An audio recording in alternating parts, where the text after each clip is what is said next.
नमस्कार दोस्तों, Byju's government exam prep channel में आप सभी का स्वागत है। आज हम 17 दिसंबर 2020 के समाचार विश्लेषण आपके सामने प्रस्तुत कर रहे हैं, जिसमें द हिंदू अखबार के प्रमुख आलेखों की हम समीक्षा करेंगे और उसमें प्रारंभिक और मुख्य परीक्षा से संबंधित प्रश्न आपको प्रैक्टिस के लिए दिए जाएंगे। हम अपनी पहली न्यूज़ पर आते हैं और ये एडिटोरियल का पार्ट है। पेज नंबर 7 पर जीएस पेपर 3 में इसे आप इकोनॉमी से अर्थव्यवस्था से जोड़ सकते हैं। The many challenges for WTO में अगर हम देखें 1995 में जब ये अस्तित्व में आया था, तो उसके लगभग 25 साल के समय के बाद पहली बार ऐसा हो रहा है डब्ल्यूटीओ के डायरेक्टर जनरल या महानिदेशक वो पहली बार कोई महिला बनने वाली हैं, क्योंकि दो जो सदस्य इसमें चुनाव लड़ने वाले हैं, एक नाइजीरिया और दक्षिण कोरिया से, दोनों ही महिलाएं हैं। जो नए महानिदेशक डब्ल्यूटीओ में बनेंगे उनके सामने कुछ प्रमुख यहाँ चैलेंजेस या आप कह सकते हैं प्रमुख चुनौतियां हैं, जिनके आधार पर उन्हें कहीं ना कहीं डब्ल्यूटीओ की जो कार्यप्रणाली है उसमें बड़े परिवर्तन करने की आवश्यकता हो सकती है। वैश्विक स्तर पर जो बहुपक्षीय समझौते हो रहे हैं, जैसे हम आरसीपी की बात करें जिसमें आसियान के देश शामिल हैं और साथ साथ एशिया प्रशांत के अन्य देश भी शामिल हैं, तो आरसीपी 15 देशों का जो समूह है वो कहीं ना कहीं एक बहुपक्षीय रूप में बड़ा व्यापारिक समूह बन रहा है। उसी के साथ साथ राष्ट्रवादी विचार यानी अपने घरेलू अर्थव्यवस्था को बचाए रखना, वैश्विक अर्थव्यवस्था से उसको एक तरह से ऐसे अलग करना जिससे कि घरेलू अर्थव्यवस्था को नुकसान ना हो, चाहे विश्व की अन्य अर्थव्यवस्थाओं को नुकसान हो जाए। इस तरह के जो विचार है वो दुनिया की अर्थव्यवस्थाओं में बढ़ते जा रहे हैं। इस तरह के जो विचार है उनको डब्ल्यूटीओ में एकीकृत करने की आवश्यकता है, क्योंकि बहुपक्षीय जो समझौते हो रहे हैं और किसी एक या दो राष्ट्र के द्वारा आर्थिक रूप से आगे बढ़ने का जो प्रयास किया जा रहा है अपने राष्ट्र को, घरेलू अर्थव्यवस्था को आगे बढ़ाते हुए, तो इस तरह के जो विचार हैं वो आपस में प्रतिस्पर्धात्मक होते जा रहे हैं, एक दूसरे के साथ प्रतिस्पर्धा कर रहे हैं। इससे वैश्विक अर्थव्यवस्था में जो अन्य छोटे या मध्यम देश हैं उनको बहुत लाभ नहीं है। तो कहीं ना कहीं इस तरह की जो व्यवस्थाएं हैं डब्ल्यूटीओ के द्वारा, उनको ऐसे रूप में लाना पड़ेगा कि सभी देशों को व्यापारिक लाभ हो पाए। इसके लिए प्रयास करने की आवश्यकता है। कोविड-19 के प्रभाव से आर्थिक स्थिति पर जो असर पड़ा उससे निपटने में भी कहीं ना कहीं डब्ल्यूटीओ के लिए प्रमुख भूमिका निभानी है। वैश्विक स्तर पर जो सप्लाई चेन है उसमें कुछ समस्याएं आई हैं। ज़्यादातर देश अपने घरेलू उत्पादन पर ज़्यादा केंद्रित हो गए हैं, क्योंकि कोविड-19 में उन्होंने महसूस किया कि वैश्विक सप्लाई लाइन रुक सकती है। तो इस तरह की जो स्थितियां बन रही हैं उनमें भी डब्ल्यूटीओ को प्रयास करके नियंत्रण करना पड़ेगा। अगर हम सबसे प्रमुख मुद्दा देखें तो दोहा विकास एजेंडा है, जो 2001 में दोहा बैठक से डब्ल्यूटीओ की जो मंत्री स्तरीय बैठक हुई थी वहां से शुरू हुआ। तो दोहा डेवलपमेंट एजेंडा ये प्रमुख रूप से आप देखें कृषि, सेवा, गैर कृषि उत्पाद, बाजार पहुंच, बौद्धिक संपदा अधिकार, इनको लेकर है। जैसे कृषि की बात करें तो सबसे विवादित मुद्दा अगर हम दोहा विकास एजेंडे में देखें तो कहीं ना कहीं कृषि है। कृषि के क्षेत्र के लिए विकसित देशों की मांग है कि जो विकासशील देश है वो अपने बाजार को खोल दें। भारत में अगर हम देखें तो हमारा कृषि क्षेत्र बहुत मजबूत नहीं है।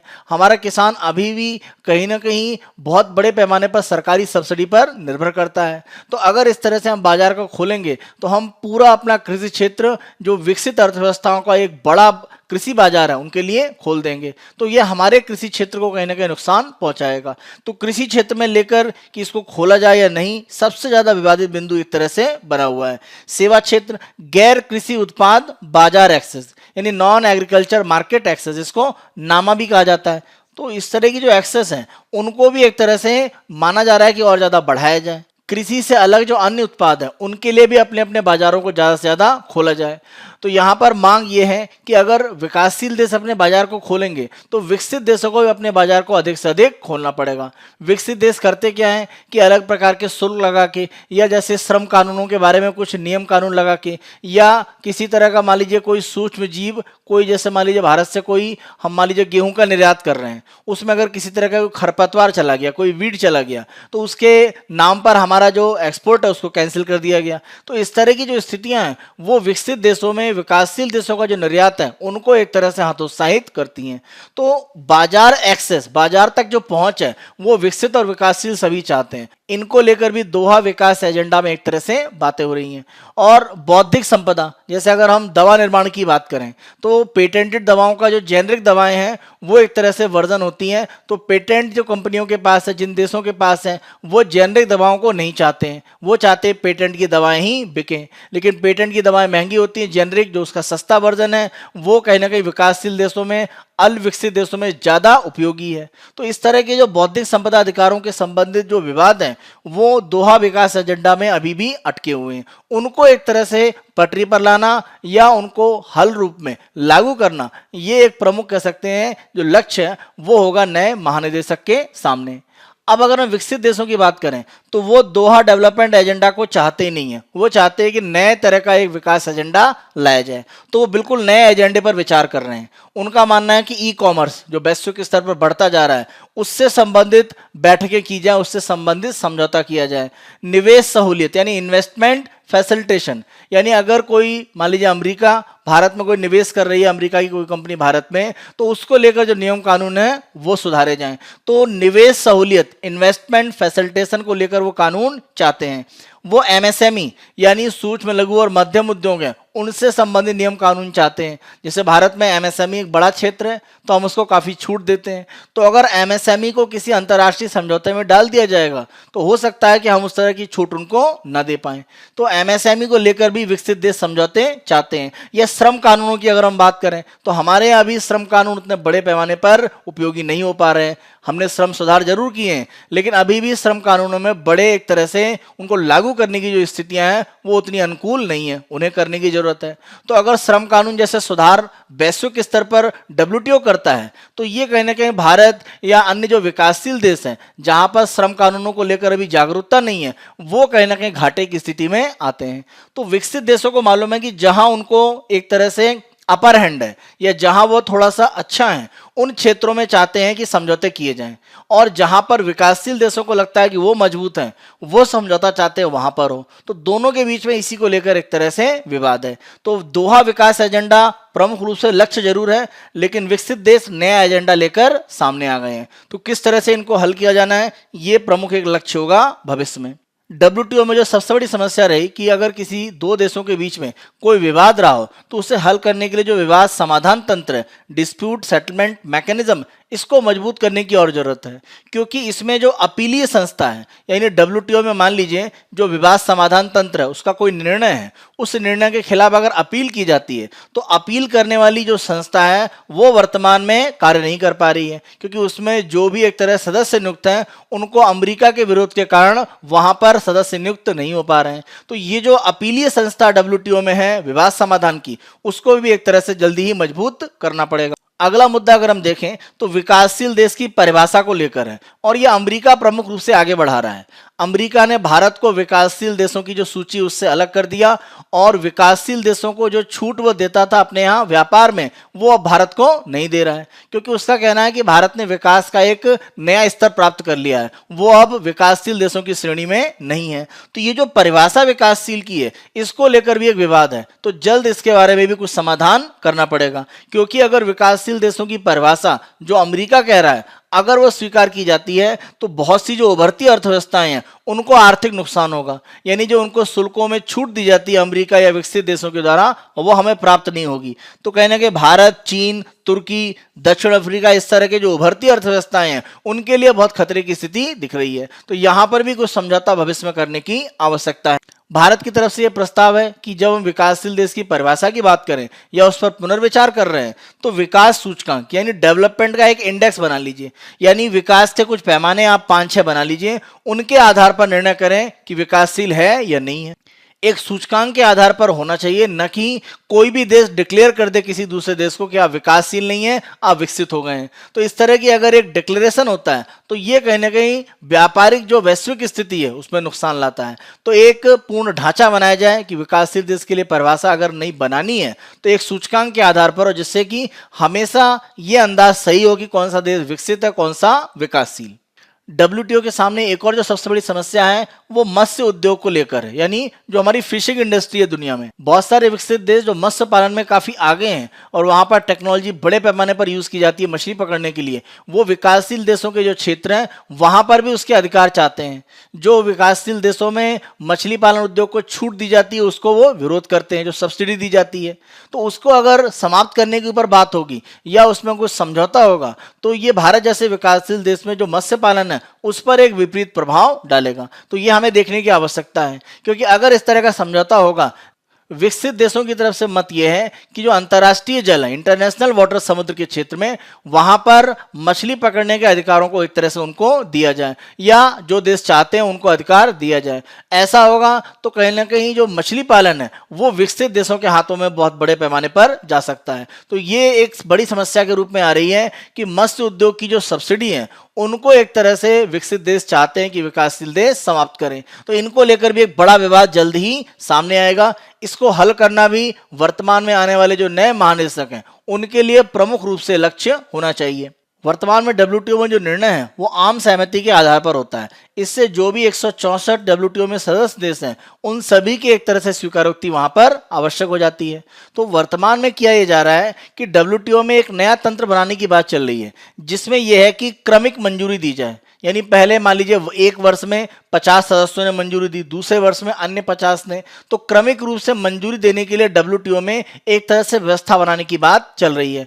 क्योंकि जब हम आम सहमति की बात करते हैं तो कभी कभी छोटे देश हैं, उनका जो कोई ऑब्जेक्शन रहता है तो कोई भी इस तरह का अगर समझौता हो रहा है तो वो लागू नहीं हो पाता है। तो इस तरह की स्थितियां न बन पाए कि 4 या 5 देशों के विरोध करने के कारण कोई समझौता नहीं हो रहा है, तो ऐसी स्थिति ना आए, इसीलिए क्रमिक सहमति के आधार पर एक तरह से जो भी डब्ल्यूटीओ में समझौते होंगे भविष्य में उनको करने का प्रयास किया जाएगा। आम सहमति की जगह अगर हम क्रमिक मंजूरी को लाते हैं तो अलग अलग देश अपनी घरेलू स्थिति के अनुसार मंजूरी दे सकते हैं।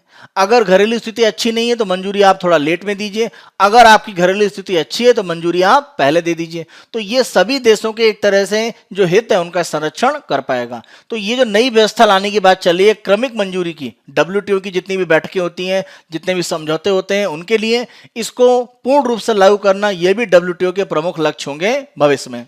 कोविड-19 के समय कहीं ना कहीं सहयोग विश्व स्तर पर आवश्यक हो गया, क्योंकि दुनिया के अर्थव्यवस्था में सप्लाई चेन में जो समस्याएं आई उससे दिखाई पड़ा कि विश्व के देश आपस में एक दूसरे के ऊपर कितना ज़्यादा निर्भर हैं। तो महामारी की स्थिति में भी ये जो निर्भरता है वो इस तरह बनी रहे कि किसी भी देश पर विपरीत प्रभाव ना पड़े, इसके लिए डब्ल्यूटीओ को काम करने की आवश्यकता है। और वर्तमान स्थिति में देखें तो आपूर्ति श्रृंखला को पुरानी स्थिति में लाना ये डब्ल्यूटीओ का पहला बड़ा उद्देश्य है।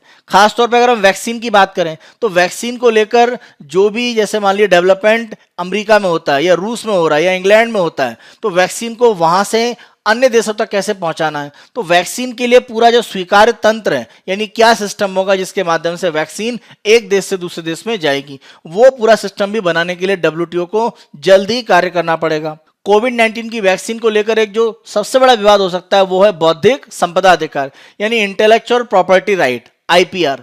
यानी जिस देश ने इसको डेवलप किया है वो हो सकता है कि उसके बौद्धिक संपदा यानी इंटेलेक्चुअल प्रॉपर्टी राइट के प्रोटेक्ट करने के लिए कुछ शुल्क या फीस की मांग करें। तो ऐसी स्थिति में वैक्सीन महंगी होगी और सभी को उपलब्ध हो पाना आसान नहीं है। डब्ल्यूटीओ में अगर हम देखें तो बौद्धिक संपदा अधिकार यानी इंटेलेक्चुअल प्रॉपर्टी राइट को लेकर एक समझौता है, ट्रिप्स।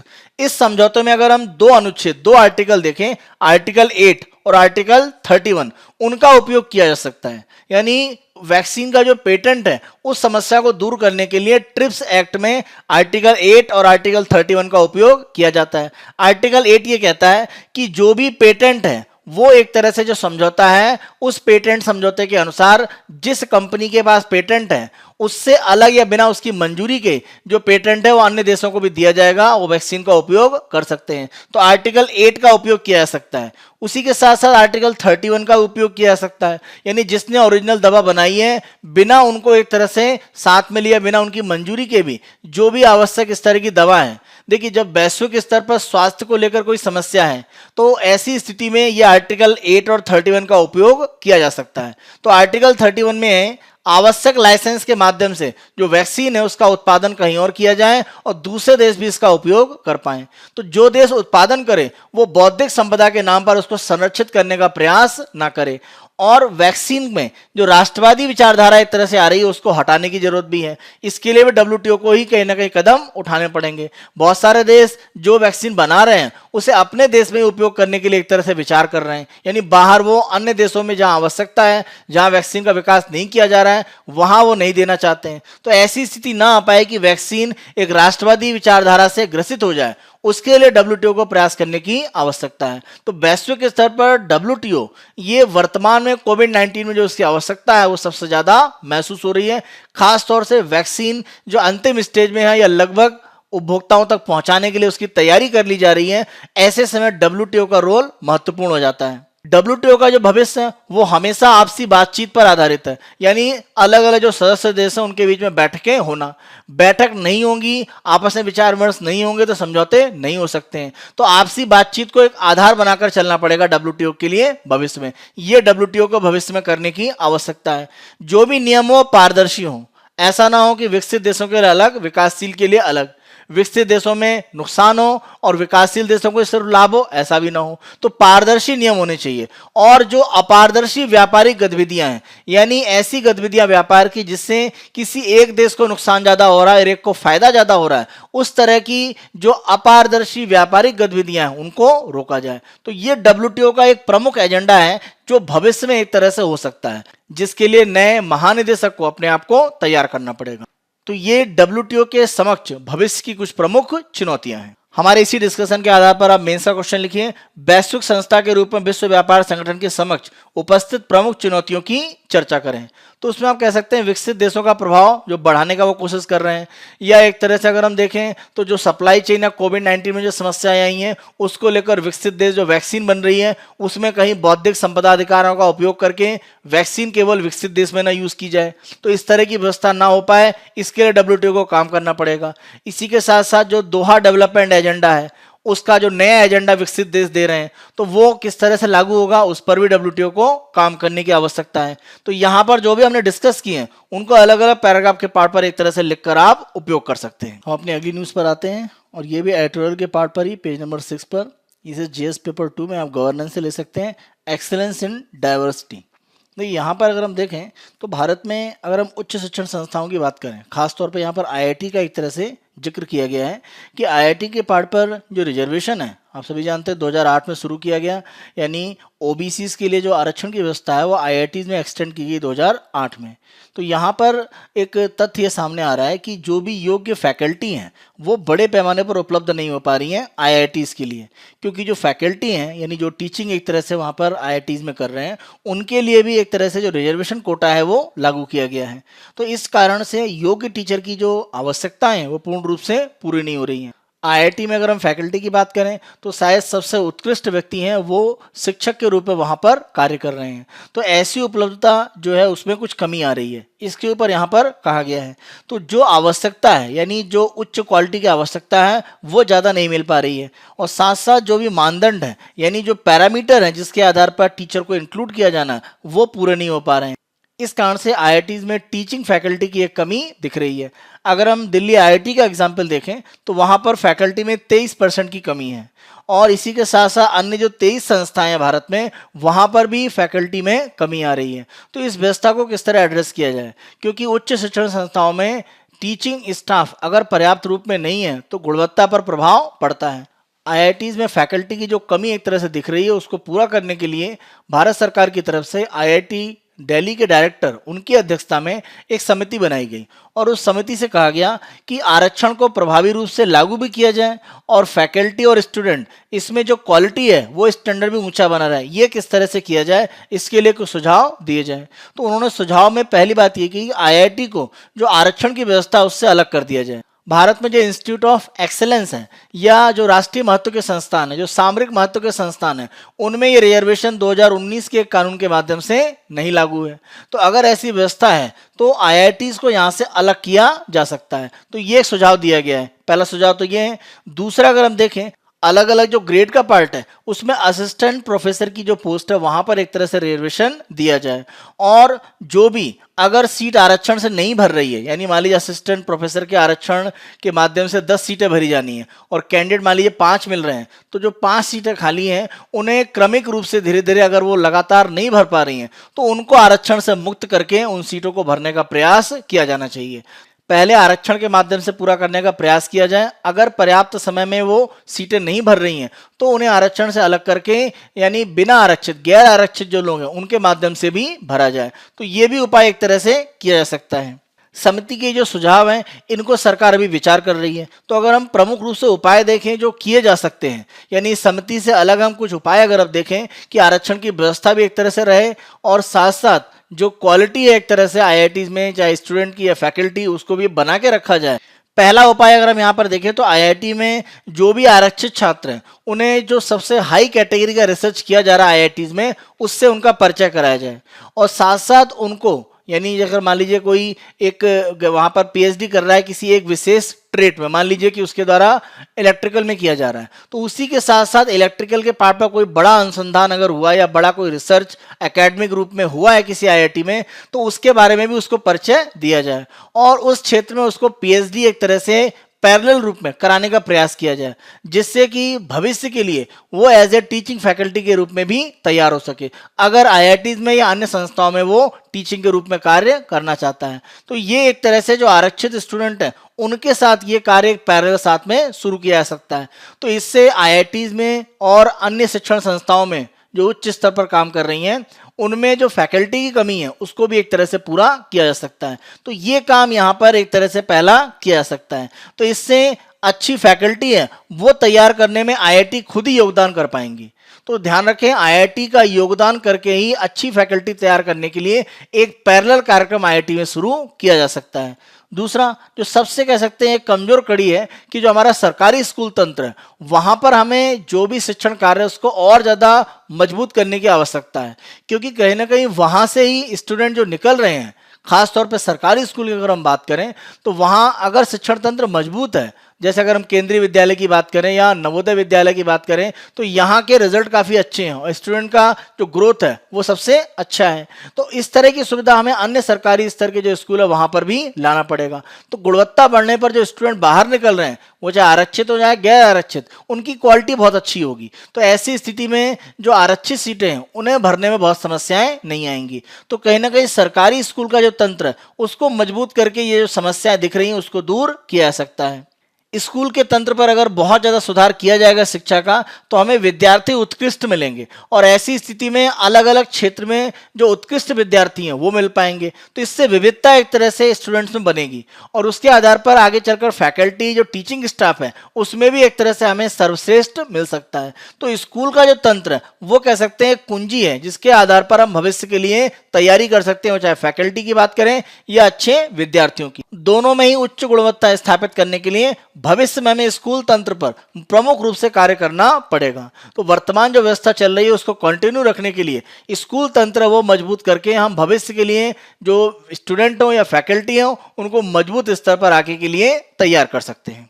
हम अपनी नेक्स्ट न्यूज़ पर आते हैं और ये UNDP, United Nations development programme, UNDP के द्वारा जो मानव विकास सूचकांक यानी ह्यूमन डेवलपमेंट इंडेक्स की जो रैंकिंग जारी की जाती है उसके संबंध में है। इस रैंकिंग में अगर हम देखें तो पिछले वर्ष की रैंकिंग की तुलना में भारत को एक तरह से 2 रैंकिंग का नुकसान हुआ है। यानी पिछले साल जो हमारी रैंक थी उसमें एक तरह से हमने 2 रैंक और हमारी कम हुई है। मानव विकास सूचकांक की अगर हम बात करें तो मानव विकास रिपोर्ट जो पहली थी उसे 1990 में जारी किया गया था और इसका जो प्रमुख आधार था तो ये स्वास्थ्य, शिक्षा और जीवन स्तर पर ध्यान देता था। इसमें पाकिस्तानी अर्थशास्त्री महबूबुल हक और भारतीय अर्थशास्त्री अमर सेन का काफ़ी योगदान था। तो अगर हम यहाँ पर देखें तो 3 आधार एक तरह से लिए जाते हैं। स्वास्थ्य की अगर हम बात करें तो स्वास्थ्य ये देखा जाता है कि जो लाइफ एक्सपेक्टेंसी है यानी अधिकतम जीवन काल कितना हो सकता है किसी भी देश में, वो अगर स्वास्थ्य सुविधाएं अच्छी हैं तो जीवन काल ज़्यादा होगा।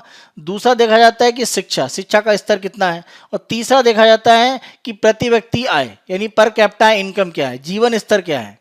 इन 3 आधार को एक तरह से मिलाकर एसडीआई को सामान्यतः अलग अलग देशों के लिए जारी किया जाता है। इस साल से अगर हम देखें तो इस साल एक बड़ा परिवर्तन किया गया है और आपके एग्जाम के लिए वही महत्वपूर्ण है कि ये जो यहाँ पर स्वास्थ्य, शिक्षा और जीवन स्तर के आधार पर एसडीआई दिया जा रहा है, इसमें एक नया एडिशन किया गया है और ये कहा गया है प्लेनेटरी प्रेशर्स एडजस्टेड एसडीआई। तो अब एसडीआई की तरह एक पीएचडीआई भी जारी किया गया है, यानी कोई भी देश है वहां पर जो कार्बन उत्सर्जन हो रहा है या कार्बन उत्सर्जन का भौतिक रूप से वहां पर प्रभाव क्या पड़ रहा है उसका आकलन भी किया जा रहा है। तो किसी भी देश में कोई भी मान लीजिए वस्तु बनाई जा रही है, सेवा उत्पादन किया जा रहा है, तो उसमें जीवाश्म ईंधन, धातु या अन्य संसाधन उनका कितना उपयोग किया जा रहा है, क्योंकि इनका उपयोग से पर्यावरण को नुकसान भी होता है। तो वस्तु सेवाओं के उत्पादन से पर्यावरण को कितना नुकसान हो रहा है ये मापने के लिए ये दोनों पैमाने लिए गए हैं, प्रति व्यक्ति कार्बन उत्सर्जन और उसका भौतिक प्रभाव। तो ये एक तरह से अलग अलग देशों के लिए भी चेक किया जा रहा है। इसके आधार पर निकाला जा रहा है पीएचडीआई।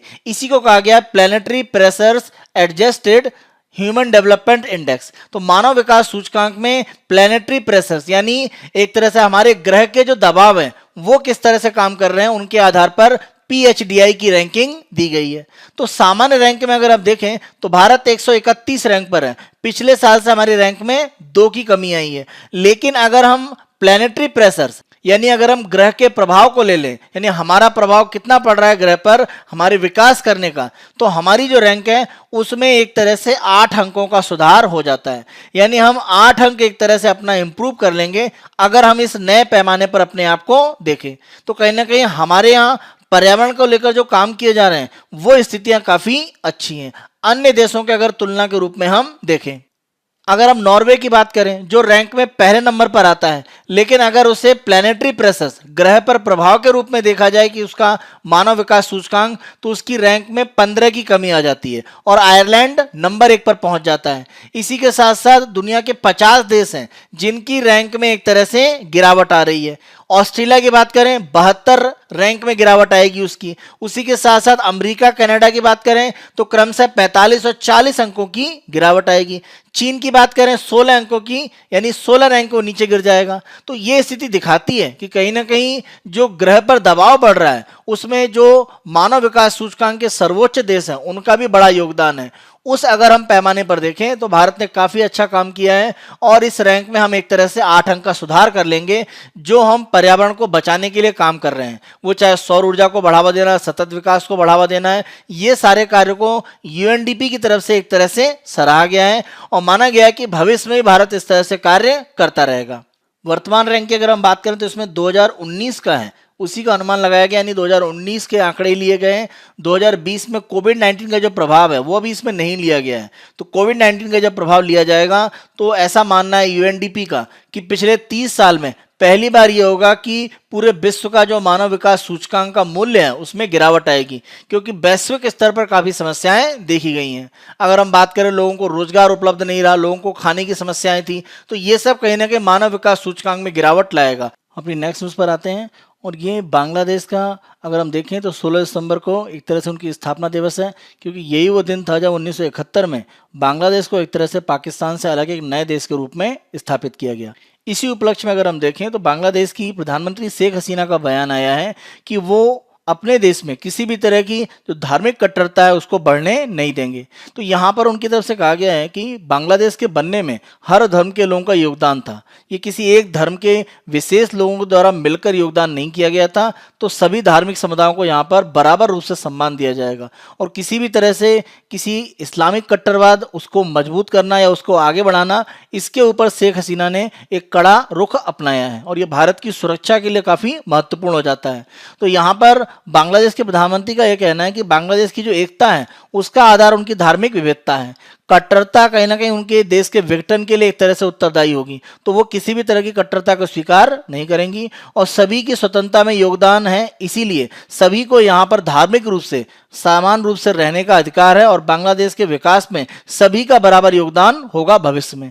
इस्लामिक आधार पर कुछ संगठन इस तरह से, अगर हम बात करें हिफाजते इस्लाम, तो इस तरह के जो संगठन हैं जो कट्टरवाद के आधार पर बांग्लादेश को संचालित करना चाहते हैं। और बांग्लादेश ने भी कहीं ना कहीं पाकिस्तान से एक सबक लिया है कि पाकिस्तान में जिस तरह से धार्मिक कट्टरवाद बढ़ा है और उस कारण से उनका विकास पीछे हुआ है और आतंकवाद जैसी स्थिति के लिए एक आधार देश उसको मान लिया गया दुनिया में, वो स्थिति बांग्लादेश में ना आ पाए। और इसके लिए वहां के प्रधानमंत्री की तरफ से जो एक कड़ा रुख अपनाया गया है, ये बांग्लादेश के अपने खुद के आर्थिक विकास के लिए आवश्यक। धार्मिक कट्टरता किसी भी देश में विकास की गतिविधियों को पीछे छोड़कर ऐसे मुद्दों को आगे बढ़ाती है जिनसे देश में अलग अलग जो धार्मिक समुदाय हैं उनके बीच में संबंध खराब होते हैं। तो अगर धार्मिक कट्टरता को वहां की सरकार के द्वारा कठोरता से वहां रोका जाता है तो ये भारत के लिए एक अच्छी खबर है। अगर हम शेख हसीना से पहले देखें तो खालिदा जिया जब प्रधानमंत्री हुआ करती थी तो उनकी तरफ से जो प्रयास थे वो धार्मिक कट्टरता को बढ़ाने के थे और ऐसी स्थिति में भारत के साथ उस समय संबंध बांग्लादेश के कुछ खराब भी हुए थे। तो अगर धार्मिक रूप से सहिष्णुता बनी रहती है बांग्लादेश में, ये स्थिति भारत बांग्लादेश के संबंधों में मजबूती प्रदान करेगी और बांग्लादेश की स्थिरता भारतीय हितों में काफी महत्वपूर्ण हो जाती है। अगर हम पहला देखें तो सीमा पर आतंकवाद। बांग्लादेश की सीमा हमारे 5 राज्यों से लगती है, पश्चिम बंगाल, असम, मेघालय, त्रिपुरा और मिजोरम। तो ये दिखाता है कि सबसे लंबी जो हमारी अंतर्राष्ट्रीय सीमा है वो बांग्लादेश से बनती है। बांग्लादेश में किसी भी तरह का कट्टरवाद जो बढ़ेगा वो इन 5 राज्यों में एक तरह से आतंकवादी गतिविधियों को बढ़ा सकता है। भारत की आंतरिक सुरक्षा के लिए बांग्लादेश में एक तरह से धार्मिक कट्टरता नियंत्रित रहे, ये एक आवश्यक कड़ी है। ध्यान रखें कि बड़ी संख्या में आसाम में जो भी आतंकवादी घटनाएं होती हैं वो बांग्लादेश में जो छुपे हुए आतंकवादी समूह हैं उनकी तरफ से की जाती है। बांग्लादेश से लगती जो सीमा है वो सीमा पर आतंकवाद के लिए एक बहुत अच्छा साधन उपलब्ध कराती है, क्योंकि ध्यान रखें यहाँ सीमा पूर्ण रूप से कटीली बांध है, वहां पर निगरानी नहीं हो पाती है। अवैध रूप से बांग्लादेशी भारत में आना और भारत से बांग्लादेश में जाना ये काफी आसान स्थिति दिखती है। तो ये कहीं ना कहीं आतंकवाद की स्थितियों को भारत में बढ़ा सकता है।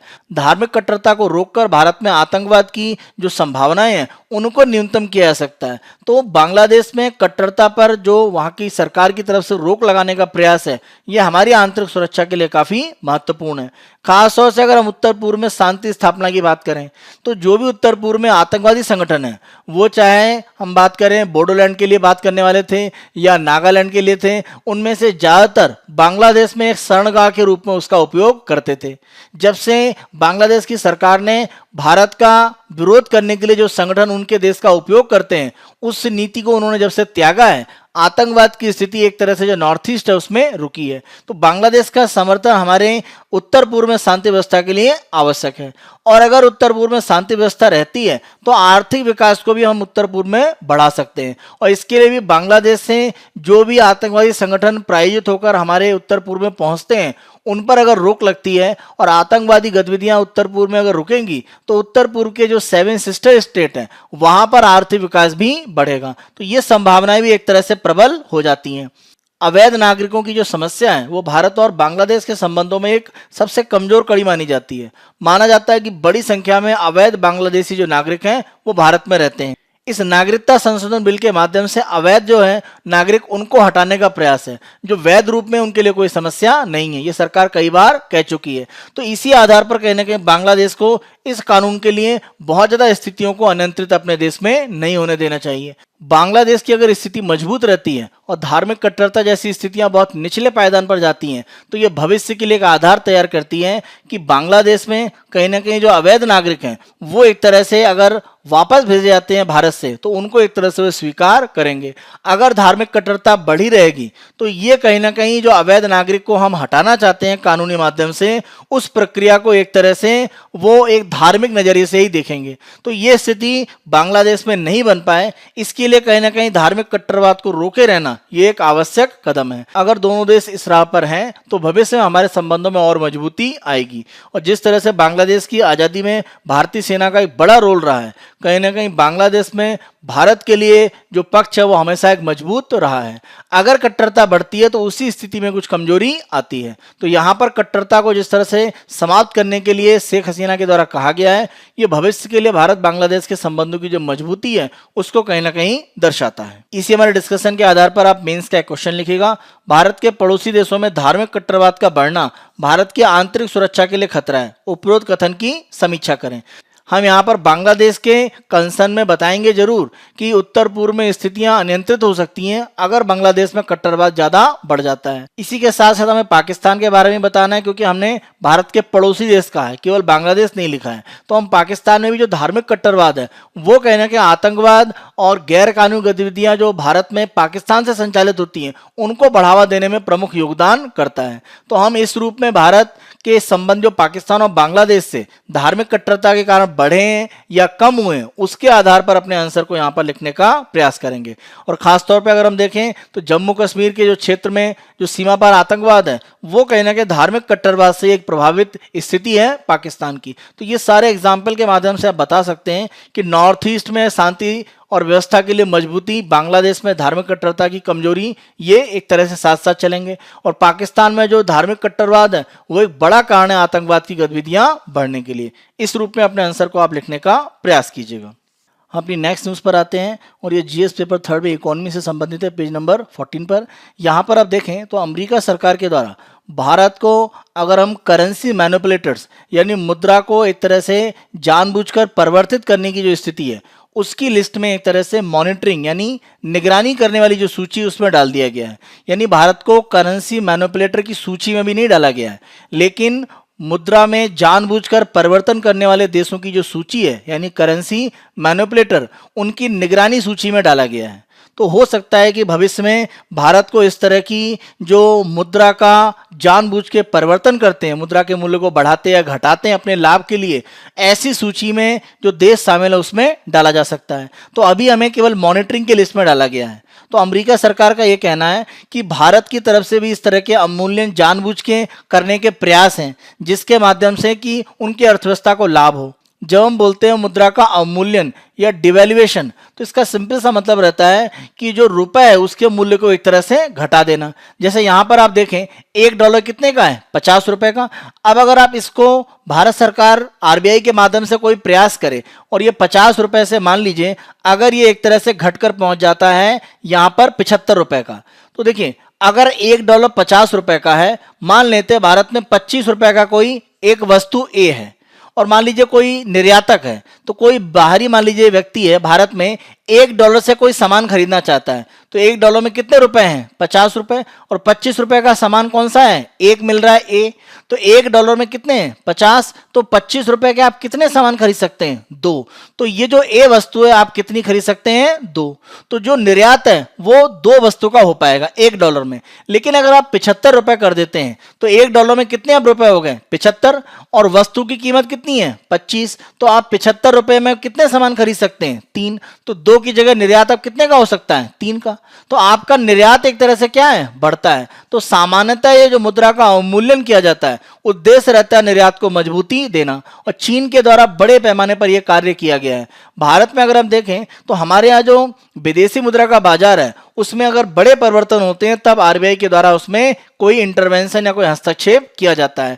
लगातार इस तरह से हम अवमूल्यन जानबूझकर नहीं करते हैं, तो इसीलिए हमें मॉनिटरिंग लिस्ट में डाला गया है, यानी निगरानी सूची में हमें मुद्रा में बड़े परिवर्तन करने वाले जो मैनिपुलेटर देश हैं उनकी सूची में नहीं डाला गया है। तो इस सूची में अगर हम देखें तो स्विट्जरलैंड और वियतनाम को भी एक तरह से डाला गया है, और वो करेंसी के मैनिपुलेटर बोले गए हैं। उन्होंने मुद्रा का जानबूझ के परिवर्तन किया है अपने लाभ के लिए और अमेरिका को नुकसान पहुंचे इसके लिए, जबकि भारत निगरानी सूची में डाला गया है। अमेरिका सरकार के द्वारा किसी भी देश को करेंसी मैनिपुलेटर यानी मुद्रा में जानबूझकर परिवर्तन करने वाले देशों की सूची में शामिल किया जाता है अगर ये 3 शर्तें पूरी हो जाती हैं। पहली शर्त यह कहती है कि किसी भी देश का अगर अमेरिका के साथ व्यापार अधिशेष $20 अरब या उससे ज्यादा है, यानी अगर मान लीजिए हम अमेरिका के साथ में भारत के आयात निर्यात को देखें तो मान लीजिए अमेरिका हमारे यहाँ जो आयात कर रहा है वो मान लीजिए $100 अरब का है और भारत मान लीजिए $130 अरब का निर्यात कर रहा है, तो $30 अरब का भारत को क्या हो गया? अधिशेष सरप्लस हो गया। तो अगर $20 अरब या उससे ज्यादा का अधिशेष अमेरिका के साथ में किसी भी देश का बनता है, पहला पॉइंट। दूसरा, किसी भी देश के द्वारा मुद्रा में कोई परिवर्तन किया जाता है, जैसे मान लीजिए हमने 50 रुपए से 75 रुपए किया, तो ये अर्थव्यवस्था में 2% जीडीपी या उससे ज्यादा का लाभ दे देता है।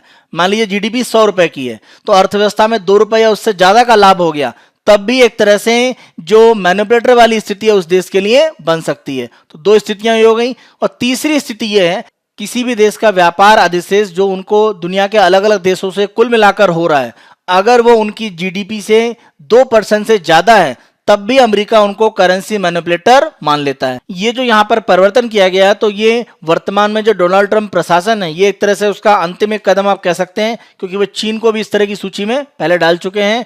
तो ये डोनाल्ड ट्रंप प्रशासन का कदम है। बिडेन प्रशासन के आने के बाद इसमें कुछ परिवर्तन हो सकते हैं। तो ये परिवर्तन जरूर किया गया अमेरिका के द्वारा, लेकिन भारत इस तरह से किसी भी अपनी मुद्रा का जो अवमूल्यन या मुद्रा में परिवर्तन नहीं करता है, केवल अपने व्यापारिक लाभ के लिए। चीन इस तरह की स्थिति में जरूर रहा है। इसके कारण ही अमेरिका के द्वारा इस तरह के प्रयास हमेशा किए गए हैं कि देशों को करेंसी मैनिपुलेटर की लिस्ट में डाला जाए या निगरानी सूची में डाला जाए। अपनी प्रीलिम्स की न्यूज़ पर आते हैं और पहले न्यूज़ देखें, the long road to food security. तो यहाँ पर खास सुरक्षा के संबंध में एक आर्टिकल दिया गया है। अगर हम देखें तो 2020 की जो भुखमरी सूचकांक आया था उसमें भारत 107 देशों में अगर हम देखें तो 94 रैंक पर है। हमारी स्थिति अगर हम देखें तो बांग्लादेश, पाकिस्तान, नेपाल से भी पीछे है। और एक आंकड़ा अगर हम खाद्य और कृषि संगठन का एफएओ का देखें तो उनका यह कहना है कि भारत में डेली 194 मिलियन जो लोग हैं वो एक तरह से भूखे रहते हैं। तो ये आंकड़ा काफी एक तरह से बड़ा है और दुनिया के 23% अगर हम भुखमरी की बात करें तो वो भारत में लोग एक तरह से ग्रसित हैं। तो ये स्थिति कहने की दिखाती है कि खाद्य सुरक्षा की स्थिति बहुत अच्छी नहीं है। सुप्रीम कोर्ट के द्वारा आर्टिकल 21 के माध्यम से जो भोजन का अधिकार है, राइट टू फूड है, वो एक तरह से नागरिकों को दिया गया है। उसके बाद भी स्थिति एक तरह से सुधरी नहीं है। अगर हम आंकड़ा देखें तो 2018-19 में जो हमारा उत्पादन था, यानी जितनी हमें आवश्यकता है लोगों के लिए खाद्य, उससे ज्यादा हमारा खाद्यान्न उत्पादन हो रहा है, तब भी हम लोगों को उपलब्ध नहीं करा पा रहे हैं। गेहूं और चावल में हम दुनिया के दूसरे सबसे बड़े उत्पादक हैं। फल सब्जियों में भी हमारा उत्पादन काफी अच्छा है। अगर हम 2011 से 17 के बीच में देखें तो माना यह जाता है कि भारत में एफसीआई के गोडाउन में जितना भी अनाज रखा है उसमें से 62,000 टन खराब हो गया। तो ये स्थिति एक तरह से खतरनाक है। अगर हम केवल 2016-17 का आंकड़ा देखें तो माना जाता है कि लगभग 8600 टन जो खाद्यान्न है एफसीआई के गोडाउन में वो खराब हुआ। तो ये दिखाता है कि हमारे पास खाद्यान्न है लेकिन कहीं ना कहीं ये लोगों को उपलब्ध नहीं हो पा रहा है। तो ये हमें दूर करने की जरूरत है। अन्नपूर्णा योजना जैसी जो स्कीम है सरकार की, उनको और बड़े पैमाने पर लागू किया जाना चाहिए, जिसमें 65 वर्ष या उससे अधिक आयु के जो बुजुर्ग हैं उनको खाद्यान्न मुफ्त में उपलब्ध कराया जाता है। तो ये सुविधा जो सरकार के द्वारा है वो और अच्छे और बड़े पैमाने पर लागू की जा सकती है।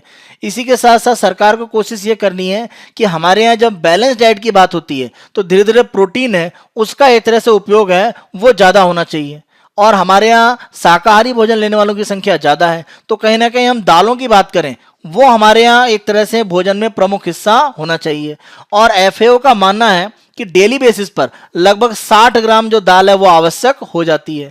तो हमारे यहाँ दाल का उत्पादन उतना होता नहीं है जितनी हमें आवश्यकता है। तो दाल का उत्पादन बढ़ाने के लिए हमें प्रयास करने पड़ेंगे अगर हम खाद्य सुरक्षा एक संतुलित डाइट के रूप में चाहते हैं। और जो हमारा पब्लिक डिस्ट्रीब्यूशन सिस्टम है, जो सार्वजनिक प्रणाली से हम खाद्यान्न वितरण करते हैं, वहां पर दालों को भी एक तरह से शामिल करने की आवश्यकता है। इसी आधार पर हमारा प्रीलिम्स का क्वेश्चन देखिए, भोजन का अधिकार भारत में निम्न में किस श्रेणी में आता है? अभी हमने डिस्कस किया, यह अनुच्छेद 21 के द्वारा जीवन के अधिकार से संरक्षण प्राप्त करता है। तो आंसर आपका डी। दूसरा क्वेश्चन देखते हैं, अन्नपूर्णा योजना के संबंध में निम्न कथनों पर विचार करें। इस योजना द्वारा सभी 65 वर्ष से अधिक आयु के बुजुर्गों को खाद्य सुरक्षा प्रदान की जाती है। देखिए सभी को नहीं है, एक तरह से जो किसी भी परिवार से नहीं जुड़े हुए हैं, परिवार के द्वारा अकेला छोड़ दिया गया है, तो निराश्रित एक तरह से जो बुजुर्ग हैं उनके लिए है। उसके साथ साथ ऐसे बुजुर्ग जो किसी राज्य या केंद्र सरकार की जो राष्ट्रीय वयोवृद्ध पेंशन योजना है उसमें से पेंशन ना पाते हो, उनके लिए यह सुविधा एक तरह से शुरू की गई है। तो सभी शामिल हैं, तो यह स्टेटमेंट गलत है। तो पहला पॉइंट गलत है। दूसरा, इसमें लाभार्थी को 10 किलोग्राम खाद्यान्न गेहूं या चावल प्रति माह मुफ्त में उपलब्ध कराया जाता है, सही स्टेटमेंट है। इसमें लाभार्थी का निर्णय स्थानीय निकाय के द्वारा किया जाता है, जैसे ग्रामीण क्षेत्र में पंचायत, शहरी क्षेत्र में मान लीजिए नगर निगम या अन्य तरह की संस्थाएं हैं। तो स्थानीय निकाय जो लाभार्थी हैं अन्नपूर्णा योजना में, उनका एक तरह से निर्धारण करते हैं। तो 2-3 सही है, आंसर है आपका बी। अगली न्यूज पर आते हैं, तो ये एक स्कूल में सेक्सुअल एब्यूज का एक तरह से यानी यौन उत्पीड़न का एक केस यहां पर सामने आया है, और ये मामला स्कूल में है, तो कहीं ना कहीं ये पोक्सो कानून के अंतर्गत आ जाता है, यानी provision of protection of children from sexual offences. तो इस कानून का यहाँ पर एक तरह से हम डिस्कस कर रहे हैं, जिसके माध्यम से बच्चों में जो यौन शोषण के अपराध हैं उनके खिलाफ एक तरह से कठोर प्रक्रिया अपनाई गई है। पोक्सो एक्ट के संबंध में निम्न कथनों पर विचार करें। इस एक्ट में 18 वर्ष से कम आयु के सभी व्यक्ति बच्चों की श्रेणी में रखे गए हैं, सही स्टेटमेंट है। इस एक्ट के अनुसार रिपोर्ट लिखे जाने के 24 घंटे के अंदर पुलिस को संबंधित सूचना बाल कल्याण समिति चाइल्ड वेलफेयर कमेटी को देना आवश्यक है।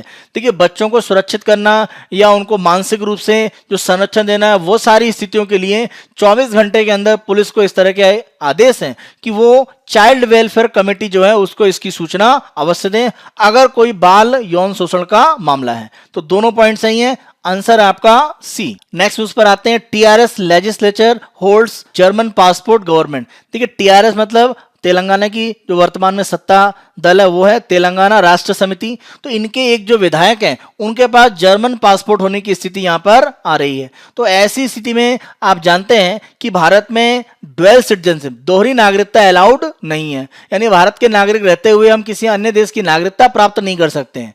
हाँ, ये अवश्य है कि जो विदेशी हैं और भारतीय मूल के हैं उनको एक तरह से overseas citizenship of India OCI ये जरूर दिया जाता है, यानी अगर आप पर्सन ऑफ इंडियन ओरिजिन है, भारतीय मूल के हैं, तो आपको ओवरसीज सिटीजनशिप ऑफ इंडिया मिल जाती है, यानी आप भारत में लंबे समय तक रहने और बिना वीजा के आने जाने की जो एक अनुमति है वो आपको एक तरह से अवश्य मिल जाती है, लेकिन इससे ज्यादा अधिकार आपको नहीं मिलते हैं। तो इसको आप कह सकते हैं कि एक छोटे रूप में जरूर दोहरी नागरिकता है, लेकिन पूर्ण रूप में आप कहें तो भारत में नहीं है। तो हमारे यहाँ दोहरी नागरिकता जैसा सिद्धांत नहीं है। तो ये एक तरह से स्थिति यहाँ पर बन रही है। इसी कंसर्न में हमने आपको प्री का क्वेश्चन दिया है। भारत का संविधान भारतीय नागरिकता और किसी विदेशी देश की नागरिकता को एक साथ रखने की अनुमति नहीं देता है। सही स्टेटमेंट है। ओवरसीज सिटीजनशिप ऑफ इंडिया के लिए पंजीकृत एक व्यक्ति नागरिकता अधिनियम 1955 की धारा 5(1)(g) के तहत भारतीय नागरिकता प्राप्त करने के लिए आवेदन करने के लिए पात्र है यदि वह 5 साल के लिए OCI यानी ओवरसीज सिटीजनशिप ऑफ इंडिया के रूप में पंजीकृत है और आवेदन करने से पहले 1 साल से भारत में रह रहा है। यानी कोई भारतीय मूल का व्यक्ति है, उसे ओवरसीज सिटीजनशिप ऑफ इंडिया मिली है और मान लीजिए कि वह 5 साल से OCI की नागरिकता उसे मिल रखी है और भारत में वो नागरिकता के लिए जब अप्लाई कर रहा है तो उसमें पीछे 5 साल यानी मान लीजिए 2020 में कर रहा है तो 2015 से 2020 के बीच में 1 साल लगातार अगर वो भारत में रहा है तो भारत की नागरिकता के लिए वो अप्लाई कर सकता है। तो यहां पहली दोनों स्थितियां सही हैं। तो आंसर है आपका सी। निम्न में कौन से मूलाधिकार भारतीय नागरिकों तथा विदेशी दोनों को उपलब्ध हैं? अनुच्छेद 14, 15, 16, 19 और 21। तो अगर हम अनुच्छेद 14 की बात करें और अनुच्छेद 21 की बात करें, यहाँ पर एक तरह से कानून के समक्ष जो समानता एक तरह से होती है और 21 में अगर हम देखें प्राण और दैहिक स्वतंत्रता, तो ये दोनों एक तरह से भारतीय नागरिक विदेशी नागरिक दोनों को प्राप्त है। जबकि अगर हम अनुच्छेद 15 की बात करें, 16 की बात करें, 19, तो ये भारतीय नागरिकों को ही एक तरह से प्राप्त है। तो 14 और एक तरह से 21, तो 1 और 5, तो आंसर आपका डी सही है। Communication satellite to be launch today. आज के दिन अगर हम देखें तो इसरो के द्वारा एक हमारा जो कम्युनिकेशन सैटेलाइट है, दूर संचार उपग्रह CMS-01 इसको लॉन्च किया जा रहा है। ये PSLV C50 के द्वारा लॉन्च किया जाएगा। तो इस उपग्रह के संबंध में ही हम एक तरह से आपको प्री का क्वेश्चन दे रहे हैं। CMS-01 उपग्रह के संबंध में निम्न कथनों पर विचार करें। इस संचार उपग्रह के द्वारा टेलीविजन, टेलीमेडिसिन, टेली एजुकेशन तथा आपदा प्रबंधन में योगदान किया जाएगा। सही स्टेटमेंट है। इससे प्रमुख रूप से मुख्य भूमि भारत के अतिरिक्त अंडमान और निकोबार द्वीप समूह तथा लक्षद्वीप समूह में दूर संचार सुविधा मजबूत होगी। भारत की जो मुख्य भूमि है उसके अलावा हमारे जो 2 प्रमुख द्वीप समूह हैं, अंडमान निकोबार और लक्षद्वीप, वहां पर दूर संचार सुविधाओं को बढ़ाने में भी इसका प्रमुख रूप से उपयोग किया जाएगा। तो यहां अगर आप देखें तो स्टेटमेंट सही है, तो दोनों सही है। तो आंसर आपका सी 1 तथा 2 दोनों सत्य हैं। Cabinet clears 3500 crore subsidy for sugar export. तो हमारे यहाँ जो एक तरह से चीनी लगभग 60 लाख टन जो सरप्लस है उसके निर्यात के लिए एक तरह से भारत सरकार ने 3500 रुपए की जो सब्सिडी है उसके माध्यम से चीनी जो मिले उनको अधिकार दिए हैं। भारत में जो चीनी के मूल्य हैं उनके संबंध में हम आपको प्री का यहाँ पर एक क्वेश्चन दे रहे हैं। निम्न कथनों पर विचार करें। गन्ने के लिए चीनी मिल मालिकों द्वारा किसानों को उचित और पारिश्रमिक मूल्य फेयर एंड रिम्यूनरेटिव प्राइस यानी FRP प्रदान किया जाता है। तो ध्यान रखें ये दिया जाता है और ये डिक्लेयर करने का जो काम है वो cabinet committee on economic affairs जो है उसके द्वारा किया जाता है और इसके लिए जो सिफारिश है वो commission for agriculture cost and price यानी कृषि लागत और मूल्य आयोग इसकी सिफारिश करता है और अंतिम रूप से घोषणा आर्थिक मामलों की जो कैबिनेट समिति है उसके द्वारा की जाती है। क्या कहा जाता है गन्ने के लिए मूल्य? MSP नहीं होता है, इसको हम क्या बोलते हैं? फेयर एंड रेम्यूनरेटिव प्राइस यानी उचित और पारिश्रमिक मूल्य FRP गन्ने के जो मूल्य है वो जारी किए जाते हैं। तो पहला पॉइंट सही है। दूसरा, उचित और पारिश्रमिक मूल्य की घोषणा कृषि लागत और मूल्य आयोग CACP द्वारा की जाती है। जी नहीं, अभी हमने डिस्कस किया कि CACP सिफारिश करता है। अंतिम रूप से जो घोषणा है वो कैबिनेट समिति होती है आर्थिक मामलों की, उसके द्वारा की जाती है। CACP केवल क्या करता है? सिफारिश करता है। तो यहां दूसरा स्टेटमेंट गलत है, पहला सही है। तो आंसर ए सही है, केवल एक सत्य है। ये हमारा 17 दिसंबर 2020 का समाचार विश्लेषण था।